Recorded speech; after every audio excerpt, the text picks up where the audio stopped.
તો મિત્રો, આ છે ચમટુ અને ચમટુ ભણવામાં ખૂબ જ ઠોઠ છે અને તે 10મા ધોરણમાં અભ્યાસ કરે છે.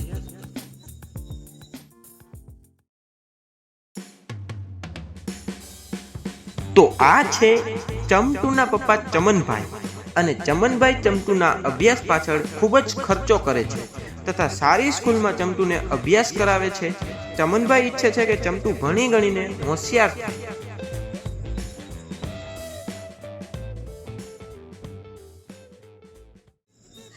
તો આ છે ચમટુના મમ્મી ચંપીબેન. તેને આજકાલના જમાનાની કાંઈ ખબર નથી પડતી. તે પોતાના ઘરકામમાં વ્યસ્ત રહે છે. ચંપીબેન પણ ઈચ્છે છે કે પોતાનો ચમટુ ભણીને સારી એવી નોકરી કરે.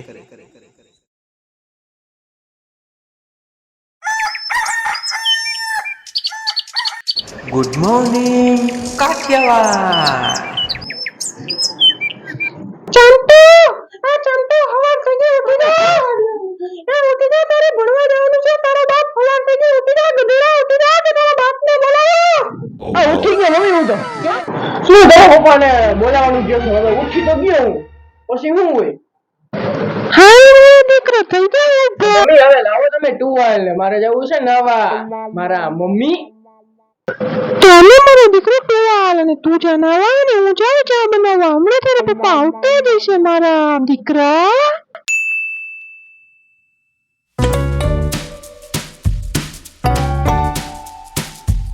હે ભગવાન, પપ્પા ક્યાંક અત્યારમાં ભણવા બાબતનું બોલે નહીં તો સારું.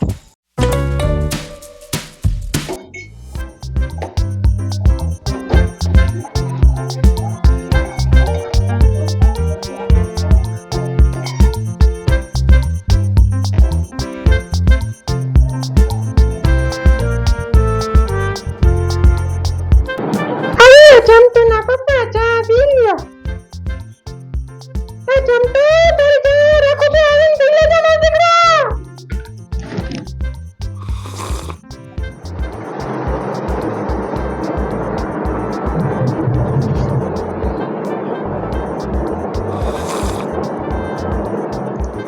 ચમટો મારો દીકરો ચા પીવા આવી ગયો. તે અગરબત્તી દીવા કર્યા કે નથી કર્યા? પપ્પા આજે તો ભૂલી ગયો અગરબત્તીની દીવા કરતા. બેટા હવે દીવાબત્તી કરતા ભૂલ્યો ને તો હવે હું લઈ બળિયા. આજે મારો દીકરો અગરબત્તી દીવા કરતા જા. પપ્પા કરતા હું છું. હું અત્યારનો મગજની દીવા.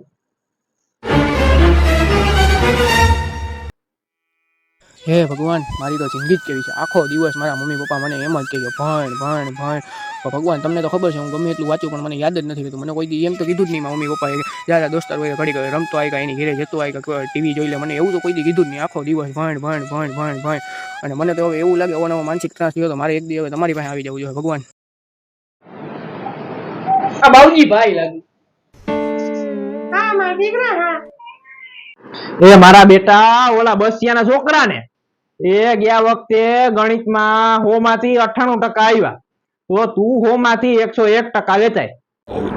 હા પપ્પા હવે લેતા આવી. તમે ઓલા ટીબા કાકાના છોકરાનું કાં ઉદાહરણ લીધું? એ તો આખો દી ગાડી જાકે તો એને ગયા વખતે 10માં ખબર ને 80% આવ્યા હતા. એ હું મારો દીકરો તને એમ કહું કે તું ખોટી ભૈયા મારી ઘરમાં. હું કહું ને એટલું કર, બાકી થૂલી તારી ખરી જાય. હા મારા દીકરા, તાર બાપુજી કે હાસુ કે છે ભણવામાં ધ્યાન દેજે ને કઈ ખોટી પ્રવૃત્તિમાં ધ્યાન દેતો નહીં મારો દીકરો. હો હા મમ્મી હવે હું ખોટે ખોટો મને માનસિક ત્રાસ આપો છો. હવે હું ભાઈ ભણવામાં ધ્યાન દઉં તો શું, પણ મને યાદ નથી રહેતું તો હું શું કરું?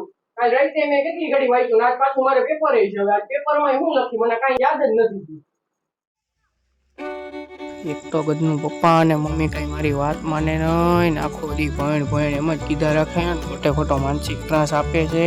ને ગજનું મેં કાલે રાતે કેટલી ઘડી વાંચ્યું તોય મારે નિષેડા અંગ્રેજીનું પેપર છે. હવે આની લખી હું પેપરમાં મેં કેટલી ઘડી વાંચ્યું તોય મારા માર્ક ઓછા આવ્યા ને એટલે મારા પપ્પા તો બળી જ લેવાના. હે મને તો એટલી ખબર પડે.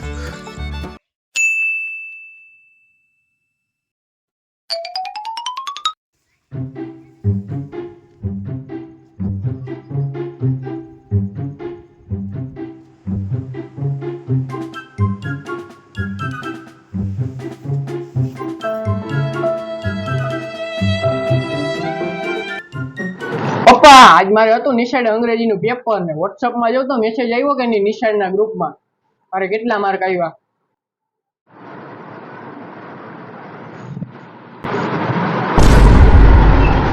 બેટા ચંપુ, અંગ્રેજીમાં તને 30 માંથી 10 જ માર્ક આવ્યા. ચંપી બળિયો એક તો હવે આને મસાલો દેવો પડશે.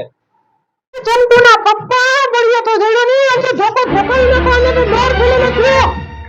અરે આ પપ્પા, આ પપ્પા રેવા દે. અરે આ પપ્પા, હવે ના કરું. અરે રેવા દે. આ પપ્પા તમને ખબર છે મને કઈ યાદ નથી રહેતું. મેં રાઈતે કેટલી ઘડી સુધી વાંચ્યું પૂછો મમ્મીને. અરે રેવા દે. તમારે તો આવું જોઈએ. જો યાર પપ્પા મારી પરિસ્થિતિ સમજતા નથી. હું ભણું તો મને કઈ યાદ નથી રહેતું આમાં, અને ખોટે ખોટો મને માનસિક ત્રાસ આપે. અને તો મમ્મી એની સાઈડ લઈ લે, મને મારે જ કરે છે. મારે બીજો કઈ ઓપ્શન નથી રહ્યો. ભગવાન તારી પાસે જ આવું છું. અહીંયા દવા પડી છે, હું પી જાઉં છું.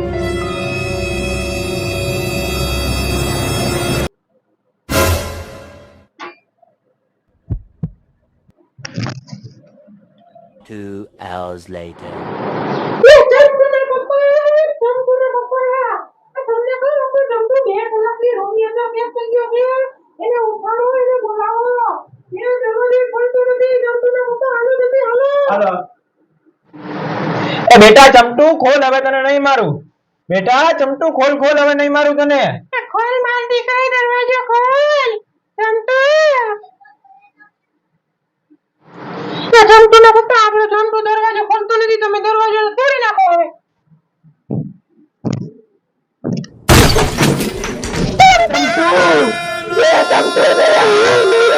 તો હેલો મિત્રો, હું છું ચમટુના મમ્મી અમારા નાટ્ય રૂપાંતર વિડીયોમાં. તો મિત્રો, આ વિડીયોના માધ્યમથી અમારે તમને એટલું જ જણાવવાનું છે કે તમારા બાળકોને બહુ વધારે તમે ભણ એવું વધારે તમે સલાહ ન આપો. એને શું કરવું છે, એના માઇન્ડમાં શું ચાલે છે, એ ભણવામાં હોશિયાર ન હોય તો એને કઈ ક્ષેત્રમાં પ્રગતિ કરવી છે, એને ભણવામાં રસ ન હોય તો એને કઈ વસ્તુમાં રસ છે એ તમે પૂછો. ક્રિકેટમાં રસ છે, ફૂટબોલમાં રસ છે, ઓલિમ્પિકમાં રસ છે. ઘણા બધા ક્ષેત્ર એવા છે મિત્રો કે જેના માધ્યમથી બાળકો આપણા સક્સેસફુલ થઈ શકે છે, એનું કરિયર બનાવી શકે છે. એક સ્ટડી જ નથી. અને હું એમ પણ નથી કહેતો, અમે એમ પણ કહેવા નથી માંગતા કે તમે ભણાવોમાં જ છોકરાને ભણાવો, હોશિયાર કરો, પણ એને વધારે માનસિક રસ ના આપો કે તું ખાલી ભણ, એટલા ટકા લઈ આય, આમ કર તેમ કર. અને અમારો વિડીયો તમને ગમ્યો હોય તો લાઈક કરો, કમેન્ટ કરો શેર કરો અને સબસ્ક્રાઇબ કરવાનું તો ભૂલતા જ નહીં. ભૂલતા જ નહીં. જલસો. Yeah.